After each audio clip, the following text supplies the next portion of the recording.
ელექტრონული დენი ნახევარგამტარებში. ნივთიერება გამტარობის მიხედვით შეიძლება იყოს გამტარი, არაგამტარი ან ნახევარგამტარი. ნივთიერებებს, რომლებშიც თავისუფალი ელექტრონების რაოდენობა საკმაოდ დიდია, გამტარებს უწოდებენ, მაგალითად ლითონები, წყალი და ასე შემდეგ. ნივთიერებებს, რომლებშიც თავისუფალი ელექტრონების რაოდენობა მცირეა, არაგამტარებს უწოდებენ, მაგალითად ხე, ფაიფური, რეზინი, პლასმასი, გამოხდილი წყალი. ნახევარგამტარებს შუალედური მდგომარეობა უკავია გამტარსა და არაგამტარს შორის, მაგალითად გერმანიუმი, სილიციუმი, სელენი, მრავალი შენადნობები და ქიმიური ნაერთი. დღეს განვიხილავთ ელექტრულ დენს ნახევარგამტარში. ნახევარგამტარის გამტარობას, რომელიც განპირობებულია მასში თავისუფალი ელექტრონების არსებობით, ელექტრონული გამტარობა ეწოდება. ნახევარგამტარს ახასიათებს არა მარტო ელექტრონული, არამედ სხვა სახის გამტარობაც. მაგალითად, განვიხილოთ გერმანიუმის კრისტალი. გერმანიუმი 4-ვალენტიანი ელემენტია. გერმანიუმის კრისტალში თითოეული ატომი გარშემორტყმულია 4 ისეთივე ატომით, რომლებთანაც მას აკავშირებს 4 სავალენტო ელექტრონი. მეზობელი ატომის წყვილები ურთიერთქმედებენ ეგრეთ წოდებულ წყვილ ელექტრონულ კავშირით. მოძრაობისას სავალენტო ელექტრონი შეიძლება ერთი ატომიდან მეორეში გადავიდეს, მეორედან მესამეში და ასე შემდეგ.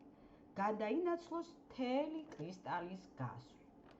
კოვალენტური კავშირები გამოსახულია მონაკვეთების წყვილებით. საერთო ელექტრონული წყვილები კი გამოსახულია მუქი წერტილებით.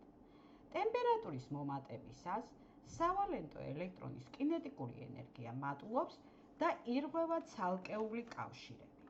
ზოგიერთი ელექტრონი თავისუფალი ხდება, გაწყვეტილი კოვალენტური კავშირის ადგილას ჩნდება ვაკანტური ადგილი ელექტრონისათვის, ამ ვაკანციას ეწოდება ხვრელი. ხვრელში არის ჭარბით დადებითი მუხტი. ხვრელის ადგილი შესაძლოა დაიკავოს მეზობელი ატომების სავალენტო ელექტრონმა, ამის შედეგად ხვრელი გაქრება ძველ ადგილას და გაჩნდება ახალ ადგილას. მივიღეთ, რომ ნახევარგამტარში არის მუხტის ორი ტიპის გადამტანი, ელექტრონი და ხვრელი. ამიტომ ნახევარგამტარს ახასიათებს როგორც ელექტრონული, ისე ხვრელური გამტარობა. იდეალურ ნახევარგამტარში თავისუფალი ელექტრონებისა და ხვრელების რაოდენობა ერთნაირია. იდეალურ ნახევარგამტარში ელექტრონების ან ხვრელების რაოდენობის შეცვლა შესაძლებელია მასში მინარევის შეტანით. მინარევის ვალენტობა უნდა განსხვავდებოდეს ძირითადი ატომის ვალენტობისაგან. გერმანიუმის კრისტალში შევიტანოთ დარიშხანის ატომები. დარიშხანი 5-ვალენტიანია. მის გარეშრეზე 5 სავალენტო ელექტრონია. 4 მათგანი მონაწილეობას მიიღებს გერმანიუმის მეზობელ ატომებთან კოვალენტური კავშირის დამყარებაში. მე-5 ელექტრონი ადვილად წყდება დარიშხანის ატომს და ხდება თავისუფალი. იმ მინარევებს, რომელიც ადვილად გასცემს ელექტრონებს და ზრდის თავისუფალი ელექტრონების რაოდენობას ხვრელების გაჩენის გარეშე, დონორული ანუ გამცემი მინარევი ეწოდება. მათ უწოდებენ N ტიპის ნახევარგამტარებს. N ტიპის ნახევარგამტარებში მუხტის ძირითადი გადამტანები ელექტრონებია, ხვრელები კი არა ძირითადი. გერმანიუმის კრისტალში შევიტანოთ ინდიუმის ატომები. ინდიუმი არის 3-ვალენტიანი, მის გარეშრეზე 3 სავალენტო ელექტრონია.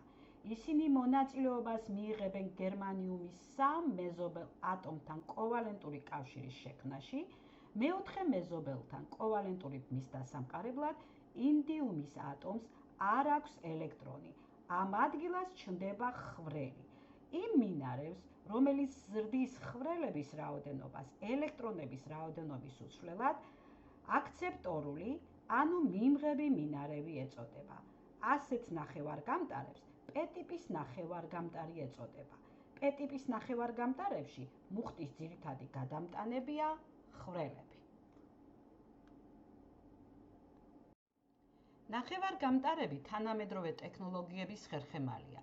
მათი უნიკალური თვისებები, როგორიცაა სიგნალების გაძლიერების, გადართვისა და ენერგიის გარდაქმნის უნარი, მათ შეუცვლელს ხდის.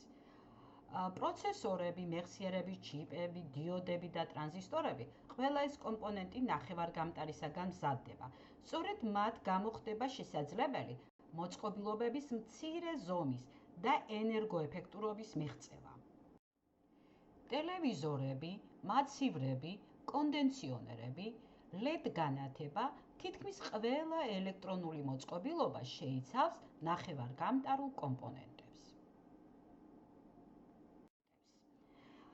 თანამედროვე მანქანებში უამრავი ელექტრონული სისტემაა, რომლებიც ნახევარგამტარებზეა აგებული, მაგალითად ზრავის მართვის სისტემები, უსაფრთხოების ფუნქციები, საინფორმაციო გასართობის სისტემები.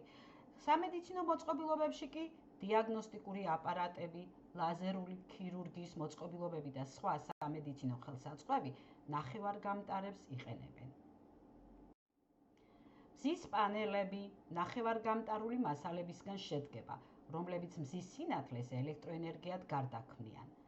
რადიო ტელეკომუნიკაციის მოწყობილობები და უსადენო ქსელები ნახევარგამტარების გარეშე წარმოუდგენელია. მოკლედ რომ ვთქვათ, ნახევარგამტარები არის ფუნდამენტური სამშენებლო ბლოკები, რომლებიც ჩვენი ციფრული და ტექნოლოგიური სამყაროს განვითარებას უდევს საფუძვლად.